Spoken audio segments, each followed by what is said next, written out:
വയനാട് എംപിയായ പ്രിയങ്ക ഗാന്ധിക്ക് ഉള്ളിലൊരു മോഹമുണ്ട്.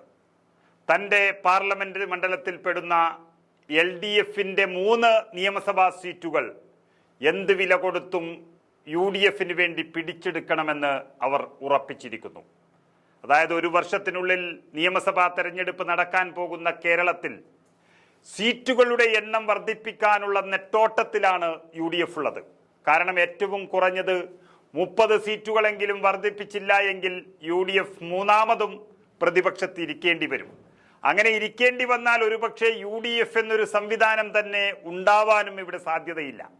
അതുകൊണ്ട് ഇപ്പോൾ തന്നെ തുടങ്ങിക്കഴിഞ്ഞു ജയിക്കാനുള്ള ഒരു പടയൊരുക്കം. ജില്ലകൾ കേന്ദ്രീകരിച്ചും അതുപോലെ MP-മാരുടെ നേതൃത്വത്തിൽ ലോകസഭാ മണ്ഡലങ്ങൾ കേന്ദ്രീകരിച്ചും അതിശക്തമായ പ്രവർത്തനമാണ് UDF ആരംഭിച്ചിരിക്കുന്നത്. അതിൽ വയനാടിൻ്റെ MP-യായ പ്രിയങ്ക ഗാന്ധിക്ക് നൽകിയിരിക്കുന്ന ഒരു ടാർഗറ്റ് എന്ന് പറയുന്നത്, അല്ലെങ്കിൽ പ്രിയങ്ക ഗാന്ധിക്ക് നിർബന്ധമുള്ള ഒരു കാര്യം എന്ന് പറയുന്നത്, വയനാട് പാർലമെന്റ് മണ്ഡലത്തിൽ പെടുന്ന 3 സീറ്റുകൾ ഇന്ന് CPM-ന്റെ കൈകളിലാണ്. അതുകൂടി നിർബന്ധമായും പിടിച്ചെടുക്കുമെന്നുള്ളതാണ്. അങ്ങനെ വരുമ്പോൾ മണ്ഡലത്തിലെ മാനന്തവാടി, നിലമ്പൂർ, തിരുവമ്പാടി എന്നീ സീറ്റുകൾ നിലവിൽ CPM-ന്റെ കൈകളിലാണ്. അത് പിടിച്ചെടുക്കുമെന്ന് അവർ പ്രവർത്തകർക്ക് ഉറപ്പ് നൽകി കഴിഞ്ഞു. മാനന്തവാടിയിൽ നമുക്കറിയാം CPM-ലെ OR കേളുവാണ് ഇപ്പോൾ MLA. അദ്ദേഹം ഇപ്പോൾ മന്ത്രിയുമാണ് സംസ്ഥാനത്ത്. വന്യമൃഗങ്ങളുടെ ആക്രമണം കൊണ്ട് പാതി തകർന്നുപോയ ആ മണ്ഡലത്തിൽ പിണറായി സർക്കാരിനെതിരെയുള്ള വമ്പിച്ച വികാരം അതിൻ്റെ മൂർധന്യത്തിൽ തന്നെ നിൽക്കുകയാണ്.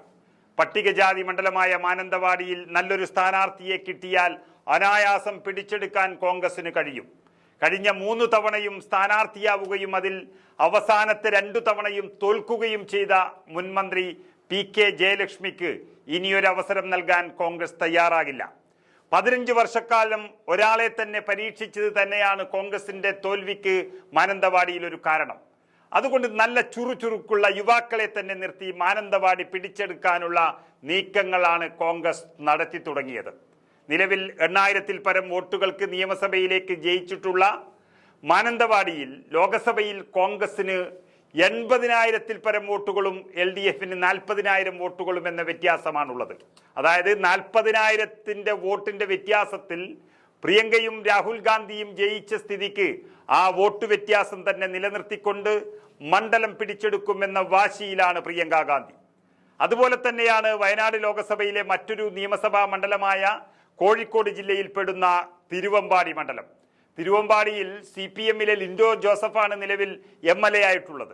ഭരണവിരുദ്ധ വികാരം ഏറ്റവും അധികം നിലനിൽക്കുന്ന ഒരു കുടിയേറ്റ മണ്ഡലത്തിൽ ലോകസഭാ തിരഞ്ഞെടുപ്പ് വന്നപ്പോൾ രാഹുൽ ഗാന്ധിക്കാണെങ്കിലും പ്രിയങ്ക ഗാന്ധിക്കാണെങ്കിലും 50,000-നടുത്ത് ഭൂരിപക്ഷമാണ് ലഭിച്ചത്. രാഹുൽ ഗാന്ധിക്ക് തന്നെ 83,000-ൽ പരം വോട്ടുകൾ ലഭിച്ചപ്പോൾ എതിർ സ്ഥാനാർത്ഥിയായിരുന്ന LDFിലെ ആനി രാജയ്ക്ക് കിട്ടിയത് വെറും 36,000-ൽ പരം വോട്ടുകൾ മാത്രമാണ്. അതായത് 47,000-ൽ പരം ഭൂരിപക്ഷം രാഹുൽ ഗാന്ധി നേടിയപ്പോൾ പ്രിയങ്കയ്ക്ക് അതിനേക്കാളും കൂടുതലാണ് ഭൂരിപക്ഷം. അതുകൊണ്ട് ആ മണ്ഡലത്തിൽ നിന്നുകൊണ്ട് തന്നെ തിരുവമ്പാടി പിടിച്ചെടുക്കുമെന്ന് ഉറപ്പ് നൽകിയിരിക്കുകയാണ് പ്രിയങ്ക ഗാന്ധി. നിലവിൽ 4,000-ൽ പരം വോട്ടുകൾക്ക് മാത്രമാണ് 2021-ൽ LDF സ്ഥാനാർത്ഥി ആ മണ്ഡലത്തിൽ ജയിച്ചത്. ആ 4,000 വോട്ടുകൾ 50,000 ഭൂരിപക്ഷമായിട്ടുണ്ടെങ്കിൽ അതിന് മാറ്റമുണ്ടാകില്ല എന്നാണ് രാഷ്ട്രീയ നിരീക്ഷകരും തിരുവമ്പാടിയെക്കുറിച്ച് പറയുന്നത്.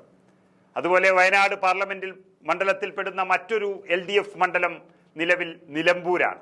നിലമ്പൂർ ജയിക്കണമെന്ന പ്രിയങ്ക ഗാന്ധിയുടെ മോഹത്തിന് അതിനേക്കാളും മുൻപേ തന്നെ വഴിയൊരുക്കിയത് മുൻ MLA PV അൻവറാണ്. അദ്ദേഹത്തിന്റെ രാജിയിലൂടെ ഒരു ഉപതെരഞ്ഞെടുപ്പ് നടക്കാൻ പോകുന്ന നിലമ്പൂരിൽ മാസങ്ങൾക്കുള്ളിൽ തന്നെ അതിന്റെ ഫലമറിയാം. എങ്കിലും ലോകസഭയിൽ UDF നേടിയ വിജയം അത്ഭുതകരമാണ്. അതായത് രാഹുൽ ഗാന്ധി 99,000-ൽ പരം വോട്ടുകൾ നേടിയപ്പോൾ ആനി രാജ നേടിയത് വെറും 42,000 വോട്ടുകൾ മാത്രമായിരുന്നു. അതായത് 57,000-ന്റെ ഭൂരിപക്ഷം. അത് തകർക്കാൻ ആർക്കും കഴിയില്ല എന്ന് ഉറപ്പിച്ചപ്പോഴാണ് പ്രിയങ്ക അതിനും മുകളിൽ ജയിച്ചതും അൻവർ CPM-ന് പണി കൊടുത്തതും. അങ്ങനെ പ്രിയങ്ക ഗാന്ധി കേരളത്തിൽ മത്സരിച്ചതിൽ ഒരു സിറ്റിംഗ് ലോകസഭാ സീറ്റ് നിലനിർത്തി എന്നല്ലാതെ മറ്റെന്ത് ഗുണമാണ് ഉള്ളത് എന്ന് പറഞ്ഞുകൊണ്ട് നടക്കുന്നവരുടെ ആ ചോദ്യത്തിന് ഉത്തരമാണ് ഇതൊക്കെ. 3 LDF സീറ്റുകൾ 2026-ൽ പിടിച്ചെടുക്കും എന്നുള്ള ഉറപ്പ് കൂടി ലഭിച്ചിരിക്കുന്നു. അത് പ്രിയങ്കയുടെ നിർബന്ധമാണ്. ഒപ്പം UDFിന്റെ അഭിമാന പ്രശ്നം കൂടിയാണ്.